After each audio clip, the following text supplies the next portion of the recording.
పవన్ కన్నెర్రతో యంత్రాంగంలో కదలిక, థియేటర్లో తనిఖీలు షురు. థియేటర్ల బంద్ అంశంలో దిల్ రాజుదే తప్ప జూన్ 12న ప్రేక్షకుల ముందుకు వీరమల్లు. వీరమల్లు అయితే వస్తాడు, పాటలు కూడా వచ్చేసాయి, అవన్నీ కూడా జరుగుతున్నాయి. అయితే పవన్ కళ్యాణ్ ఎందుకు ఇంతగా వీళ్ళ మీద విరుచుకుపడ్డారు, ఇలాంటి విమర్శలు వచ్చాయి. దిల్ రాజు నిన్న మనం మాట్లాడాం, దిల్ రాజు అల్లు అరవింద్ ఇలా వీళ్ళంతా మాట్లాడారు. ఇక్కడ 2 అంశాలు వచ్చాయి. ఇవన్నీ అయిన తర్వాత పవన్ కళ్యాణ్ రెండోసారి ప్రకటన చేశారు. అంటే అంతకుముందు ఉప ముఖ్యమంత్రి కార్యాలయం రావడం ఏంటి తప్పు అంటే, ఈసారి ఆయన నా సినిమా కోసం నేను రాలేదని చెప్తున్నట్టుగా సినిమా హాళ్ళలో తినుబండరాలు లేదా సైకిళ్ళు ఇవన్నీ స్టాండ్లలో ఈ రేట్లన్నీ పెంచారు, మీరు అదుపు చేయాలి, వీటి మీద నియంత్రణ చేస్తాము అని ఒక ఆదేశాలు చెయ్యండి అని. కాకపోతే సినిమాటోగ్రఫీ శాఖ వాళ్ళదే కాబట్టి, ఉప ముఖ్యమంత్రి కాబట్టి అలా ఇచ్చారు. కానీ మూడోది, టికెట్లు రేటు పెంచుకోవాలనుకుంటే ఏ సినిమాకి ఆ సినిమా కాదు, ఛాంబర్ ద్వారానే రావాలి. ఇది ముఖ్యమైనది ఆయన తెచ్చింది. 1-to-1 కుదరదు, వ్యక్తిగత పరిచయం కుదరదు, అలా కుదరదు. పరిచయం కావచ్చు, అడగడానికి కావచ్చు, కానీ మీరు త్రూ ప్రాపర్ ఛానల్ ఏంటంటే ఛాంబర్ ద్వారానే సిస్టమ్ ఫాలో అవ్వాలని. మరి ఇది నిజంగా కొంచెం సమస్యాత్మకమే, ఎందుకంటే సినిమా అనేది ప్రైవేట్ ప్రొడక్షన్ అయినప్పుడు ఛాంబర్ ప్రతి వాళ్ళకు ఎందుకు వస్తుంది, రాదు, అడగరా. ఇప్పుడు ప్రతి వాళ్ళకి ఛాంబర్తో పని కూడా ఉండకపోవచ్చు, కానీ ఆయన నా సినిమాలు కూడా అలా రావాల్సిందే అని కూడా ఒక తన మీద మాట రాకుండా చేశాడు. మూడోది, ఆ విచారణ చేయమన్నారు, ఎవరు బెదిరించారని. ఇప్పుడు వచ్చింది సమస్య, దిల్ రాజు చెప్పింది. దిల్ రాజు అన్నదేంటి, బంద్ అనేది జనసేనకు సంబంధించిన ఆ సత్యనారాయణ, అనుశ్రీ సత్యనారాయణ అనే ఒక నాయకుడు అనే ఆయన వల్ల, ఆయన జనసేనకు సంబంధించిన ఆయనే మొదటిసారి బంద్ అన్నాడు, మేమెవరూ అనలేదు అని చెప్పారు.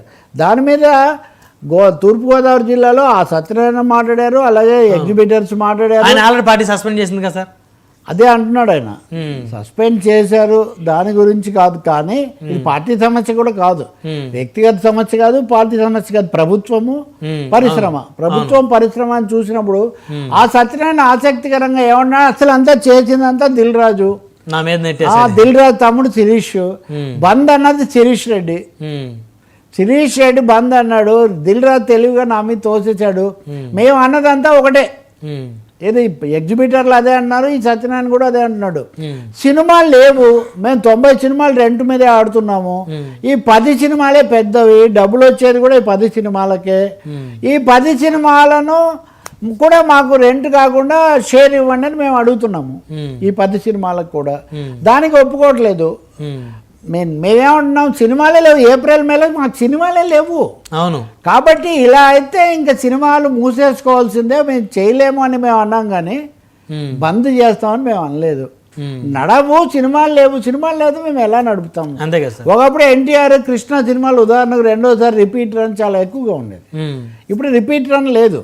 ఒక్కో హీరో ఇప్పుడు ఎన్టీఆర్ ఈరోజు ఆయన జయంతి అంటే ఎన్టీఆర్ 10-12 సినిమాలు తీర్చాడు, కృష్ణ 24 సినిమాలు తీర్చిన రోజులు కూడా ఉన్నాయి. ఎక్కడ చూసినా వాళ్ళ సినిమాలు ఉండేవి, తక్కువకి వచ్చేవి కూడా, వీళ్ళకి కొంచెం లాభం ఎక్కువ వచ్చేది. అప్పుడు సూపర్ స్టార్ కృష్ణ గారిది నెలకు 2-3 సినిమాలు రిలీజ్ చేయండి, అదే కదా, 2 సినిమాలు తీయటం చాలా ఆశ్చర్యకరం. ఇప్పుడు 2-3 ఏళ్ళకు కూడా ఒక సినిమా తీయలేకపోతున్నారు. మొదటిసారి ఫెయిల్ అయినా రెండోసారి, ఇప్పుడు కన్యాశుల్కం ఉంది ఎన్టీఆర్ది, మొదటిసారి సరిగా వాళ్ళ తర్వాత చాలా డబ్బులు వచ్చాయి.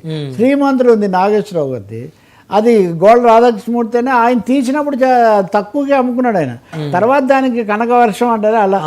ఇలా ఉన్నాయి, ఇప్పుడు ఆ పరిస్థితి లేదు. కాబట్టి ఇప్పుడు వీళ్ళు ఏమంటారు, అసలు సినిమాలు నడవని మేము అన్నాం, కానీ బంద్ అని ఎక్కడన్నాము? ఈ సత్యనారాయణ కాదు, తూర్పుగోదావరి ఎగ్జిబిటర్స్ అంటవేంటి, పవన్ కళ్యాణ్ సినిమా వస్తే అసలు ఏమీ ఇవ్వకపోయినా ఆడించడానికి మేము రెడీగా ఉన్నాం. మేమేదో పవన్ మీద కోపంతో ఇలా మాట్లాడామా, ఇది చాలా పొరపాటు. మేము పవన్ కళ్యాణ్ గారిని అననే లేదు.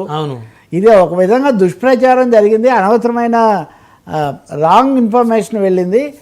కానీ ఇదిగో పెద్ద పెద్ద మాల్స్లో ఆ రేట్లు ఉన్నాయేమో మాకు తెలియదు, కానీ మా చిన్న థియేటర్లలో అసలు లేవు, జనమే లేరు మాకు. మేము గోడౌన్లుగా కళ్యాణ మండపాలుగా మారుస్తున్నాము. కాబట్టి సమస్య అది కాదండి, మా బాధలు వినండి, మేము మనుగడను కాపాడండి అని వాళ్ళు అడుగుతున్నారు. ఆ కోణంలో చూడటం చాలా మంచిది.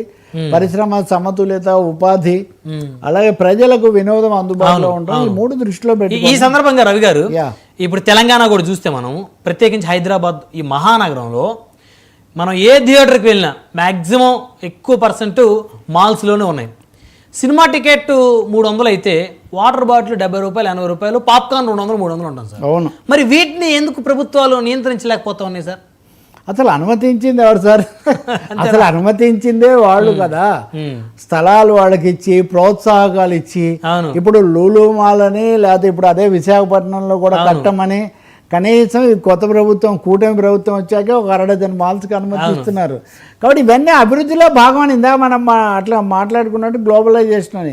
సో ఈ పద్ధతిలో ఒక విధంగా ప్రతి దాన్ని మానిటైజ్ చేయండి, మార్కెటైజ్ చేయండి అని మీరు చెప్తున్నప్పుడు చిత్ర పరిశ్రమ క్యారెక్టరే మారిపోయింది కదా. అసలు అందులో థియేటర్ ఎక్కడ ఉంది మీరు తెలుసుకోవడం చాలా కష్టం.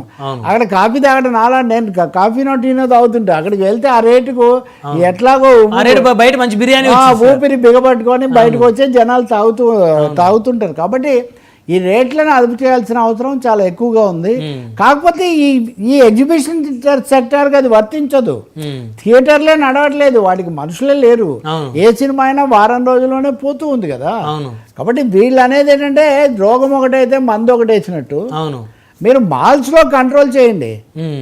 మాల్స్ రావట్లా ఈ చర్చలోకి. ఈ చర్చ అంతా సింగిల్ థియేటర్స్ గురించి. కాబట్టి మీరు అన్నట్టు రవి గారు, సింగిల్ థియేటర్ లో వాటర్ బాటిల్ మరీ 70 రూపాయలకి వెళ్ళిన పరిస్థితి అక్కడేం లేదు కదా. లేదు, ఒక వారం రోజులే ఉంటుంది. అక్కడ కూడా ఇదిగో పాప్కార్న్ రేట్ కొంచెం ఉంటుంది, అలాగే పెడతారు, కొంచెం మార్చుకోవచ్చు. అది వాళ్ళు అడిగేది ఒకటేనండి, మాల్స్ లో వాళ్లకు మీరు 40% ఇస్తున్నారు. మాకు 40% వద్దు, 30 కూడా వద్దు, మాకు కూడా తగు మాత్రం వాటా మొదటి వారం డబ్బులు ఎప్పుడు వస్తాయో అందులో మాకు కూడా కొంచెం వాటా ఇవ్వండి. ఇది అడిగాం కానీ మేము పవన్ కళ్యాణ్ గారి అభిమానులు, ఆయన సినిమాకు మేము అడ్డం వచ్చే ప్రసక్తి లేదు. అది ఇందాక అంటేనే ఒకవేళ డబ్బులు ఇగిపోయినా మేము వేస్తాం, అది దాని గురించి కాదు. అలాగే ఆంధ్ర నైజాం కూడా ఏం లేదు.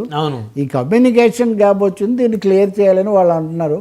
ఇంకా సత్యనారాయణ మీద యాక్షన్ తీసుకున్నారు. జనసేనకు ఒక ప్రిస్టేజ్కి వస్తున్నాయి. మీరు వీరమల్లు పవన్ కళ్యాణ్ ఇవన్నీ అన్నాక చేసిందే మీ వాడని వచ్చింది కాబట్టి ఇప్పుడు ఆయన చేయలేదు అంటున్నాడు.